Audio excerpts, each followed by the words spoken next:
আগের শর্ট ভিডিওটাতে তোমাদের বলেছিলাম কালনার আমাদের আড্ডাখানা যে ক্যাফেটা হয়েছে সেটার ভিডিওটা তোমাদের সাথে শেয়ার করব। তো সেটাই যতটা পারছি তোমাদের সাথে শেয়ার করার চেষ্টা করছি। কালনা টু গুপ্তিপাড়া যেতে যে মেইন রোডটা পড়ে, তো সেটার মাঝখানেই তৈরি হয়েছে এই ক্যাফেটা। যদিও আমরা যাওয়ার সময় ভিতর দিয়ে গিয়েছিলাম, মেইন রোড ধরে গেলেই সব থেকে বেশি সুবিধা। মানুষের 7 সমুদ্র 13 নদী পার করে কার সাথে দেখা করতে যায়।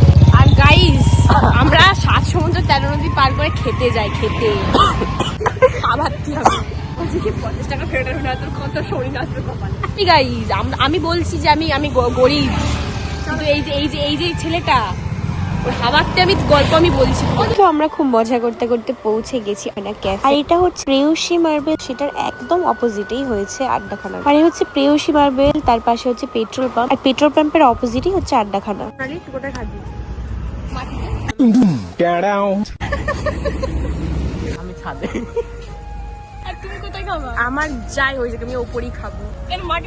আর হ্যাঁ, ক্যাফেটার ডেকোরেশন সত্যি খুবই সুন্দর। আমাদের কালনার অনেক কিছু সুন্দর সুন্দর জিনিস এখানে ফুটিয়ে তোলা হয়েছে, আর তার সাথে গুপ্তিপাড়ারও বেশ কিছু ঐতিহ্য এখানে দেখানো হয়েছে। আর আমার ব্যক্তিগতভাবে ওপরের ডেকোরেশনটা সব থেকে বেশি পছন্দ হয়েছে, যার জন্য আমি ওপরে এসেছি। যদিও আমাদের প্ল্যানটা হুট করে সেভাবে তো প্রিপারেশন নিয়ে কোথাও বেরোনো হয়, মানে বেরোতে মন চাইলো তো চলো ঘুরে আসি, যা হোক কিছু একটা খেয়ে নেবো। তো সেটার জন্য আমরা এখানে অর্ডার করেছিলাম হচ্ছে প্রথমে চা, পরে হচ্ছে একটা এগ চাউমিন, আর তার সাথে হচ্ছে পকোড়া। তো বেশ কিছুক্ষণ আমাদের একটু ওয়েট করতে হয়েছে খাবারটা আসার জন্য। আর উপরের প্লেসটা এতটাই সুন্দর, ছবি তোলার জন্য তো একদম বেস্ট। আর এই যে দেখতেই পাচ্ছ যে পকোড়া চলে এসেছে। হ্যাঁ, এই পকোড়াটা আমরা অর্ডার করেছিলাম, আর এটার প্রাইস নিয়েছিল 50 টাকা। আর তার একটু পরেই চলে এলো যে আমাদের এগ নুডলস, আর এটার প্রাইসটা নিয়েছিল ওই 60 টাকা মতন। তো খাবারগুলো মোটামুটি আমার ভালোই লেগেছে। তো সেখান থেকে আমরা বিলটা পে করতে নিচে আসি। তো নিচে আসার পর একটা ঠান্ডা ঠান্ডা জলের বোতল নিতে হবে, কারণ প্রচন্ড পরিমাণে গরম।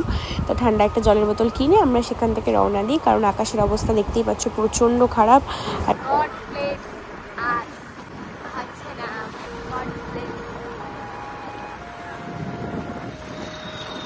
হর হর মহাদেব।